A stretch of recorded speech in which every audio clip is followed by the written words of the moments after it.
In the summer of 1911, two men named David Pugh and James Hart climbed into a cave on the edge of the Nevada desert with picks, shovels, and a contract to dig up bat droppings. They were not archaeologists. They were not treasure hunters. They were fertilizer men. The cave was packed floor to ceiling with guano, and guano was money because it made gunpowder and it made crops grow, and there were tons of it sitting in the dark waiting for someone with a strong back to haul it into the sunlight. So they hauled it for months, and somewhere in that black reeking layer, 3 to 6 feet deep, their shovels started turning up things that were not bat droppings, baskets, sandals, nets, carved wooden birds, and then bodies. The men kept digging anyway. By the time they were done, they had stripped roughly 250 tons of material out of that cave and shipped it off to a fertilizer company. They saved a handful of the objects that looked interesting and threw the rest into a pile outside the entrance. They had no idea they had just opened one of the most important archaeological sites in the American West. And they had no idea that the dried, twisted human remains coming out of the floor matched a story the local Paiute had been telling for generations. A story about who used to live in that cave. A story most people, even today, would rather not finish. This is Lovelock Cave, and the reason you have probably heard a wild version of what came out of it, and almost none of the true version, is the whole point of this video.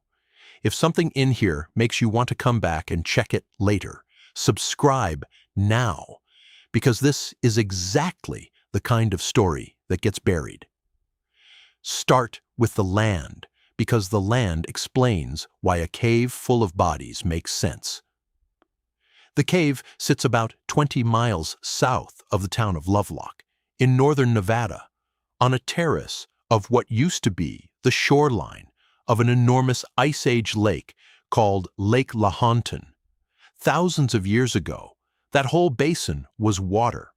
As the climate dried, the lake shrank into marshes and a shallow sink fed by the Humboldt River. And those marshes were full of life. Ducks, fish, reeds called tulle that you could weave into almost anything. For people living in a hard desert, this was an oasis. So they came, and they kept coming, for thousands of years. We have a name for the culture that left the deepest mark there. Archaeologists call them the Lovelock culture, and their long peak ran from somewhere around 1,500 years before Christ to roughly 400 years after. The Paiute, who came later, had their own name for these earlier people. They called them the Saiduka, and they had stories about them. Now here is where you have to be careful, because there are two versions of this story, and they are not the same, and the gap between them is the real mystery. The version you find on the internet goes like this. The Paiute were at war with a fierce tribe of red-haired giants who lived in the area. These giants were cannibals. They were huge, far taller than any normal man. After years of fighting, the Paiute finally trapped the last of them inside a cave, piled brush at the mouth, and set it on fire. Anything that ran out was shot down. Anything that stayed in suffocated. And the cave where this supposedly happened is Lovelock Cave. That is the version that sells. Hold on to it, because we are going to come back and take it apart piece by piece. The other version is older and quieter, and it comes from a real person. Her name was Sarah Winnemucca Hopkins. She was the daughter of a Paiute leader, and in the 1880s she wrote one of the first books ever published in English by a Native American woman.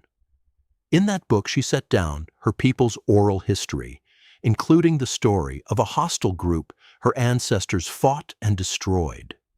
She described them as barbarians. as fierce, as cannibalistic, as enemies who were finally wiped out. She did not describe them as giants. That detail matters more than almost anything else in this story. So let it land. The earliest written version of the legend, taken directly from a Paiute source, has no giants in it.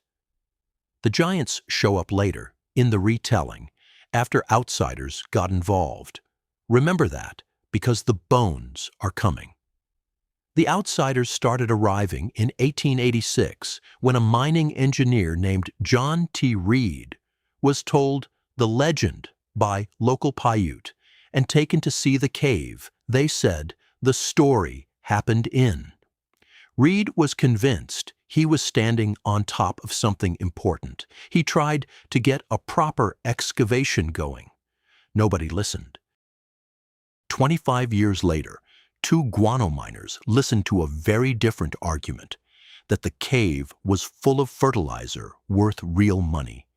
And in 1911, Pugh and Hart went in. This is the part of the story where the damage gets done. The miners were not careful. Why would they be? They were there for the guano, and the ancient material packed into it was, to them, an obstacle. They tore through layers that had been undisturbed for 2,000 years. They scattered the contents. They kept what looked valuable or strange and dumped the rest. And according to accounts from the time, when local people heard human remains were coming out, some of them came to the cave and carried skulls and skeletons away. No records, no notes, no photographs of where anything had been lying. Just hands pulling things out of the dark and taking them home. By the time the destruction got bad enough that even the miners noticed the ancient debris was slowing them down, word had finally reached the right people. In the spring of 1912, the anthropologist Alfred Kroeber at the University of California sent a museum worker named Llewellyn Loud out to salvage whatever was left. Loud spent 5 months in that cave, from April to August, working mostly alone, picking through what the miners had wrecked. He still managed to recover around 10,000 objects. 10,000 from the leftovers. Think about what that number means. If the scraps the miners didn't bother with produced 10,000 artifacts, what did the 250 tons they shipped to the fertilizer plant contain? We will never know. It was ground up and spread on fields and burned for gunpowder. An entire archive of a vanished people gone because it smelled like money. What survived was astonishing anyway. Loud and later the archaeologist Mark Harrington, who joined him for a second dig in 1924, pulled out finely woven baskets, sandals made from plant fiber, nets, tools, and storage pits dug into the cave floor and lined with grass. And they found something almost unbelievable in its delicacy. A bundle of duck decoys, woven from tulle reeds and painted, shaped, and detailed enough to fool a living bird on the water. Decades later, in the 1980s, those decoys were carbon dated. They came back at roughly 100 to 300 years before Christ, which makes them some of the oldest decoys ever found anywhere on Earth. This was not a cave of monsters. This was a cave of craftsmen, people who could weave a fake duck so good it still works as art 2,000 years later. People who stored pine nuts in lined pits for the winter. People with a culture deep enough and old enough that the Paiute themselves remembered them as something separate, something from before. So where did the giants come from? They came from the bodies and from the hair. Among the human remains that came out of Lovelock Cave, one in particular fed the legend. A miner, James Hart, left an account of a mummy found about 4 feet down in the cave. He described it as large, somewhere around 6.5 feet tall, and he described its hair as distinctly red. A tall body, red hair, in the exact cave where the legend said red-haired enemies died. You can see how fast a story writes itself. But stay with me, because the truth here is actually more interesting than the myth, and it hinges on two things almost nobody mentions. First, the hair. There is a well-documented reason ancient remains so often turn up with reddish hair, and it has nothing to do with what color the hair was in life. Dark hair gets its color mostly from one pigment, and that pigment is fragile. Over centuries, exposed to air and light, it breaks down in a process called photooxidation. The red-toned pigment underneath is far more stable, and it lasts, so black or brown hair, left long enough in the right conditions, fades and shifts toward red. Researchers have documented this on mummified remains around the world. A body that looks red-haired after 2,000 years in a dry cave may have had jet black hair the day it died. Second, the size. When scientists finally examined the actual bones, the giants evaporated. An anthropologist at the University of Nevada, Las Vegas named Sheila Brooks went through remains associated with the cave. Some of what had been passed around as giant bones turned out to be cow bones. The human remains were normal. Tall in some cases, maybe around 6 feet, big for the time, but not impossible, not monstrous, not anything you would call a giant if you saw them at a distance on the street. There never were any 10-foot skeletons. There never was any verified red-haired race of cannibal giants. The earliest Paiute source, Sarah Winnemucca's own words, never even said the word giant. What there was a real legend about a real enemy, sitting on top of a real cave full of real ancient dead, and 100 years of people connecting those dots into a shape that was never actually there. And here is the part that should genuinely bother you. We cannot fully check the story because the evidence was destroyed, not by a conspiracy, by carelessness, and by treating the dead as material.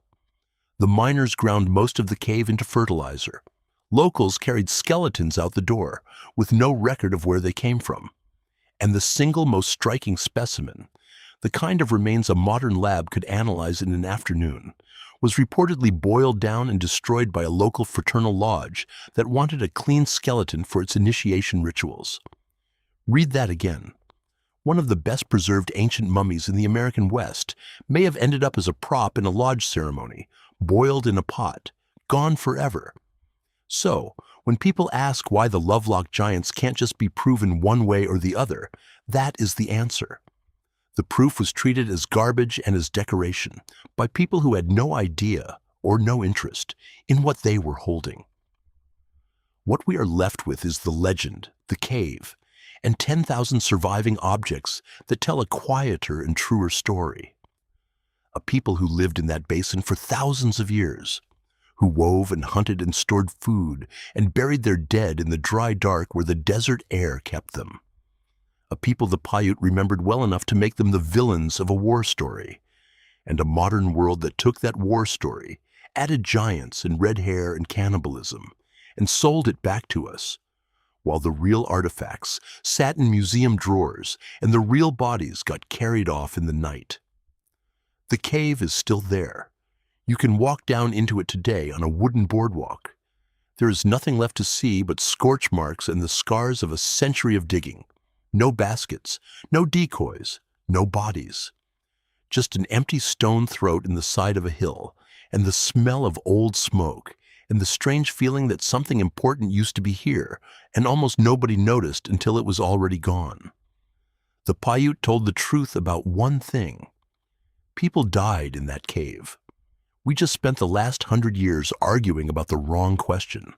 Not how tall they were, not what color their hair turned, but how we managed to dig up an entire lost world and throw most of it on a field to grow alfalfa, before we ever bothered to ask who they were.